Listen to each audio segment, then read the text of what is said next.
대권 주자들 또 여론조사 관련 내용도 함께 짚어볼 텐데요. 역시나 이번 결과도 일단은 윤석열 전 총장과 이재명 지사의 어떤 양강 구도로 보이는데 일단 새로운 인물이 좀 눈에 띄긴 합니다. 지난번 주사들에 비해서 오세훈 서울시장이 보이긴 하거든요. 그렇습니다. 대략 5.1%를 받았습니다.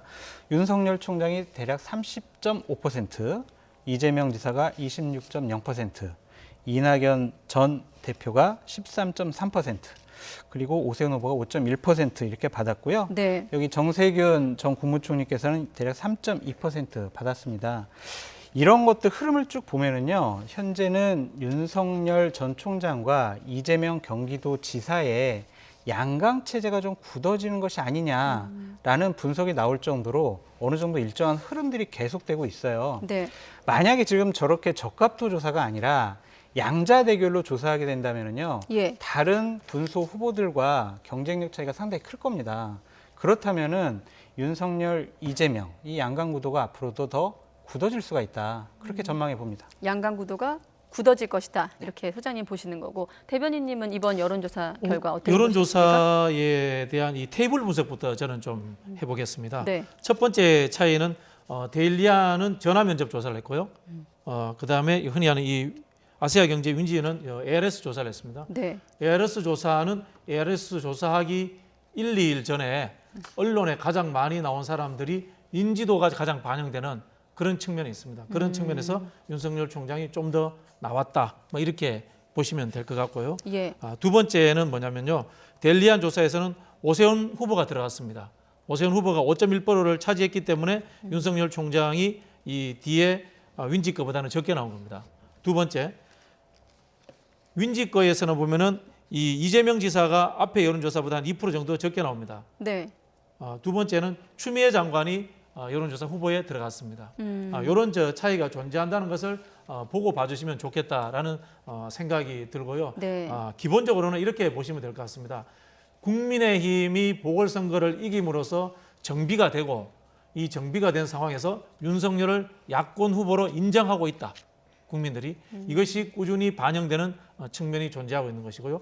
이재명 지사 같은 경우는 물론 뭐 스스로의 성과로서 다져온 측면도 있지만은 범야권의 유력한 후보가 하나 존재함으로 인해서 여권에도 1등을 중심으로 해서 안정적으로 굳어지는 현상, 양자가 같이 서로 경쟁하면서 서로 기대어가는 이런 상황들로 지금 여론조사가 짜여져 가고 있다. 이렇게 해석하시면 될 것 같습니다. 근데 좀 재미있는 것도 있어요. 저 여론조사에서, 그러니까 우리 윈지 거를 한번, 데일리안 거를 좀 보자고요. 네, 다시 한번 보여주시죠. 네, 데일리안 거를 보면은 야권 후보군의 합과 여권 후보군의 합이 거의 비슷해요.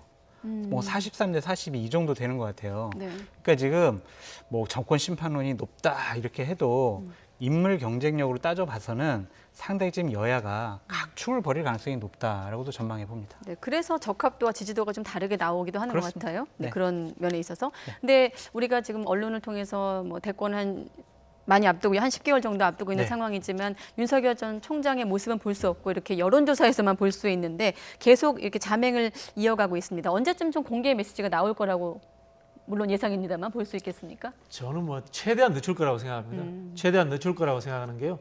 윤석열 총장이 제일 이제 좀 흔히 좀 불편하게 생각하는 건 검증일 겁니다. 검증인데요. 검증은 첫 번째는 정체성 검증입니다. 네. 두 번째는 실력 검증입니다. 정체성 검증 뭐 뒤에 여기 주제에도 있습니다만은 김용판 의원이 바로 정체성 검증했지 않습니까? 박근혜 대통령 문제도 나왔고 본인과의 관계 문제도 나왔고 정체성 검증을 보수냐 진보냐 어디냐 중도냐 이렇게 묻는 거고 두 번째는 이제 실력 검증인데 이거는 뭐냐면은 국가 비전 앞으로 어떤 정부를 만들 것인가라는 부분인데 여기에 대해서는 제가 보기에는 윤석열 총장이 현재 자신이 없기 때문에 본인의 메시지를 이야기하지 않고 만나는 사람 전문가들의 목소리를 통해서 한번 걸른 메시지를 내고 있지 않나 이렇게 생각이 드는데요. 자신이 없다고 보시는 건 어떤 측면에서? 본인 스스로 메시지를 안 내지 않습니까? 입장을 내지 않지 않습니까? 노동 문제라든가 뭐 대미 외교 문제라든가 이런 것들을 남의 입을 빌어서 낸다는 거죠. 그런 측면이 있기 때문에 저는 최대한 늦게 정치권에 본격적으로 진입하지 않을까 그렇게 예측을 해봅니다. 네. 저도 대변인님의 말씀에 전적으로 동의를 해요. 최대한 늦게 나오는 것이 본인의 정책 판단력에 의해서도 좋아 보이고요. 최소한 이럴 것 같아요. 그러니까 국민의힘의 당대표를 선출하는 전당대회가 대략 6월 10일 전후로 해서 열릴 거예요. 그렇게 야권이 지도 체제가 정비된 다음에 본격적으로 움직이기 시작하지 않겠느냐라는 생각이 들고, 국민의힘의 대선 후보 선출 전당대회가 11월 9일이에요. 그러면 대략 2달 전인 9월 9일부터는 대선 후보 경선 모드로 들어가거든요. 네. 그때쯤에는 내가 정치를 시작해야 된다. 그리고 국민의힘에 입당해서 경선을 같이 치를까 안 치를까, 그런 정치적인 판단을 해야 됩니다. 네. 그래서 저는 6월과 9월을 좀 주목해봐라라고 말씀드리고 싶고, 지금 신중한 모습 취하는 것은 상당히 좋아 보입니다. 성급하게 자기의 가치관과 미래에 대한 비전, 국가를 어떻게 운영하겠다라는 철학이 정립되어 있지 않은 상황에서 본인의 메시지를 낸다는 것 자체가 좀 지도자로서 자격이 없다라는 생각이 들고요. 네. 어설픈 민생 행보하는 것도 맞지가 않아요. 윤석열 총장이 지금 시장 가서 뭐 어묵을 먹는다거나 어디 가서 뭐 농사를 짓는다거나 이런 모습을 보일 필요는 없다. 그런 것들은 나중에 차근차근히 하면 되고, 지금은 정치, 경제, 사회, 문화, 경제 이런 부분에 대한 공부와 본인의 확고한 가치관과 철학을 정립해야 된다. 조용히 침묵하게 하는 것이 지금 최선의 방법이다라고 말씀드립니다. 네, 알겠습니다. 관련 발언들도 있거든요. 한번 또 듣고 두 분과 이야기를 나누도록 하겠습니다. 뭐 지지율이 허망할 수도 있다, 이런 표현이 나온 대목이거든요. 이 사람은 9번이나 시험을 보는 과정 속에서 여러 가지 자기네들이 자기 스스로 우여곡절을 많이 겪고, 그동안에 뭐 이것저것 책도 많이 읽은 것 같아. 그래서 저 사람의 얘기를 하는 걸 보면은 단순한 검사만 한 검사가 아니.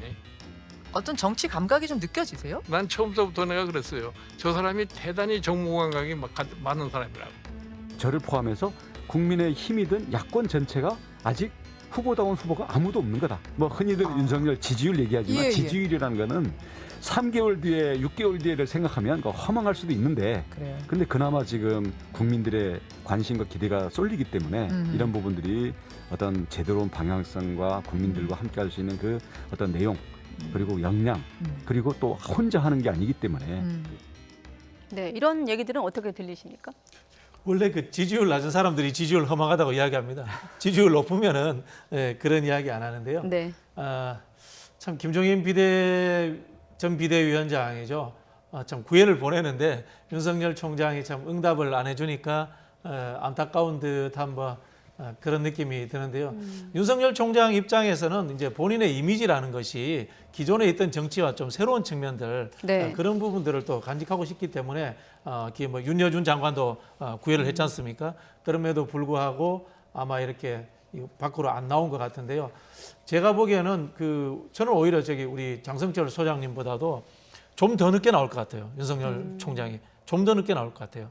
이게 정치라는 게 공부한다고 되는 게 아니거든요. 안철수 대표도 뭐 공부 얼마나 많이 했겠습니까? 네. 정치권에 들어서 열심히 외우고 생각에는 책도 내고 이렇게 했는데, 그게 이 타인과의 또는 투쟁 또는 교감 이런 속에서 형성되는 거지 공부한다고 되는 게 아니거든요. 그래서 우리 흔히 하는 말로 정치 근육이라는 이야기를 하지 않습니까? 검사 근육이 정치 근육하고 좀 다르지 않을까, 뭐 그렇게 생각해 봅니다. 네. 정치 근육이 검사 근육과 다르기 때문에 앞서 말씀하신 9월보다 더 늦게 나올 수도 있다. 네, 더 늦게 나올 수도 있죠. 이렇게 보시는 생각합니다. 거고요. 그리고 앞서 대변인님께서 검증이라는 표현을 쓰셨거든요. 어떤 정체성 검증. 아까 김용판 의원 말씀하셨는데 윤 전 총장에게 공개적인 사과를 요구했습니다. 어떤 사과를 요구한 건지 한번 들어보시죠. 그 적폐청산을 실제 실행한 행동 대장격은 사실 윤석열 총장 아닙니까? 윤석열만이 대안이고 답이다라는 데서는 동의할 수 없고, 그런 관점을 가진다 그러면 우리 당은 당 자격이 없다 생각합니다. 아니 외부 사람 한 사람이 메이는 그 당이 무슨 정당입니까? 저는 이명박 박근혜 대통령에 대해서 억울하다, 억울하지 않다 답을 내리고 싶지 않고, 그분들이 충분하게 억울하다고 생각하는 부분도 있을 수 있다, 그렇게 정리합니다. 그러니까 이 김 의원이 왜 사과를 요구했냐면 국정원 직원 댓글 사건에서 무죄 확정 판결을 받았거든요. 그러니까 적폐 수사를 이제 무리하게 김용판 의원 입장에서는 진행한 것에 대해서 윤 전 총장이 사과부터 해라, 이런 거 아니겠습니까? 그러니까 수사와 재판을 통해서 김용판 의원께서 상당히 많은 고초를 겪었고 힘들어했다. 그것을 극복을 하고 이제 작년에 배지를 달지 않았습니까? 네. 그런 부분에 있어서 좀 개인적인 한풀이성 저런 발언이 아니었나라는 생각이 듭니다. 저런 부분은요, 윤석열 총장이 앞으로 대권 후보로 커 나가기 위해서 극복해야 될 문제예요. 저런 일들이 한두 번 일어나지 않을 겁니다. 왜냐하면 검사로서 많은 분들을 수사하고 네. 또 감옥도 보내고 또 재판에도 보내고 막 이러지 않았어요? 네. 개인적인 원한이 상당히 많을 거라고 생각이 들고요. 그런 부분에 대해서 어떻게 처신을 하고 어떻게 이해시키고 어떻게 설득을 하고 어떻게 입장을 대변해서 그래서 그런 것들 하나씩 극복해 나가는 과정이 검증을 통과하는 과정이다라고 말씀을 드립니다. 네. 기본적으로 김용판 의원의 저런 얘기가 상당히 정치권에서 국민의힘의 차원에서 문제가 되려면 네. 조직적으로 움직여야 돼요. 그러니까 김용파 의원 말 잘했네라고 동조하는 목소리가 나와야 되고 저런 목소리에 계속해서 호응하면은 다른 분들의 기자회견이 나와야 되는데 오늘 당의 분위기를 알아보니까 그냥 김용판 의원께서 한마디 하시고 다른 어떠한 동조의 목소리가 안 나오더라고요. 네. 상당히 이 부분에 대해서는 조심하는 것 같아요. 국민의힘이라는 당에서 탄핵 문제와 윤석열 총장이라는 야권의 강력한 대권 후보에 대한 언급을 상당히 좀 신중하고 조심스럽게 하는 부분이 있다. 그 이유는 현재 윤석열 총장이 가장 강력한 대권 후보이고 윤석열 총장을 통해서 정권을 교체할 수 있다라는 희망을 갖고 있기 때문에 최대한 좀 내부에서 상처를 주지 않았으면 좋겠다라는 공감대가 있는 것 같습니다. 네, 그렇군요. 뭐 앞서 그 적합도라든지 여론조사에서 크게 어떤 그 지지율이 뭐 개선되거나 나아지는 않습니다만 정세균 전 총리 행보도 주목되고 있습니다. 아무래도 이재명 지사는 좀 각을 세우다 보니까 주목을 받는 걸까요? 그렇죠. 뭐 이번에 이제 러시아 백신 문제로 이 각을 세우면서 그렇게 되는데 이제 전형적인 어떻게 보면 1등 때리기죠.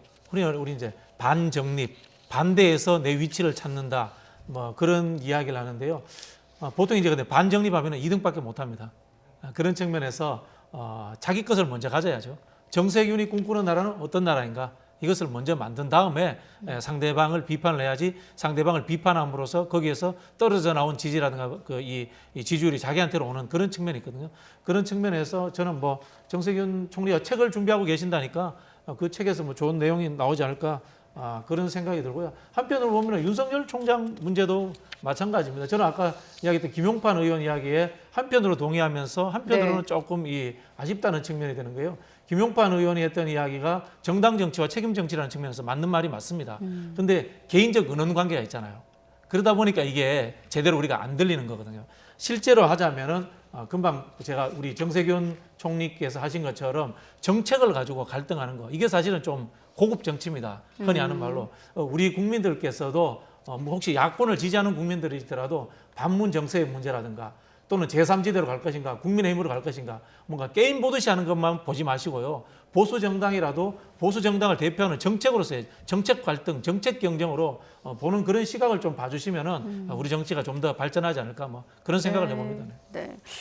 정세균 전 총리 얘기를 했는데 이 여론조사 관련해서 끝으로 한 가지 더 여쭤보면 앞서 그 적합도 조사에서 앞으로 좀 여권이건 야권이건 제3 후보로 좀 부상할 수 있는 인물이 있다면 좀 어떤 인물을 예상해 볼 수 있을까요? 기본적으로 뭐 이낙연 전 대표 그리고 정세균 전 총리가 가장 유력하지 않을까라는 생각이 들고요. 예. 추미애 전 법무부 장관도 본인이 대권 의지를 좀 밝히고 있습니다. 이런 분들이 서로 정책 경쟁을 하고 상호 검증을 통해서 경쟁력을 확보하고 국민들의 인정을 받는다면 충분히 이재명 지사와 경쟁할 수 있는 구도가 만들어질 것이다라고 전망해 봅니다. 네, 알겠습니다.